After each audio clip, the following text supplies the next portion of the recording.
Эмне үчүн үйдө аялыбыз баш ийбейт, балдарыбыз баш ийбейт? Бул мындай экен да. Эгерде сен Аллах Таалага баш ийбесең, Аллах Таалага итаат кылбасаң, Аллах Тааланын биринчи эле жазасы сенин аялың баш ийбейт, балдарың баш ийбейт. Бир чоң алым айткан экен. Мен Аллах менен болгон мамилемин кандай экенин эки нерседен билип алам деген.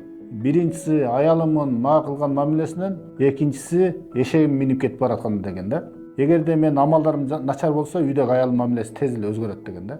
Ошондой эле эшегимин да басышы өзгөрүп калат деген. Ошондуктан качан биз Аллахтын өкүмүн аткара турган болсок, Аллах Тааланын кыл дегенин кыла турган болсок, Аллах Таала башка нерселерди бизге баш ийдирет. Андай эмес экен да, биз Аллага баш ийбей жүрө беребиз, бирок бизге үй бүлөбүз баш ийиш керек, башкалар баш ийиш керек. Пайгамбар саллаллаху алейхи вассалам миражга көтөрүлгөндө бир нерселердин асманга көтөрүлүп жатканын жана бир нерселердин түшүп жатканын көрдү да. Андан кийин Жабраил алейхисаламдан сурады. Булар эмнелер дегенде, бул көтөрүлүп жаткан нерселер, бул сенин амалдарың деди да.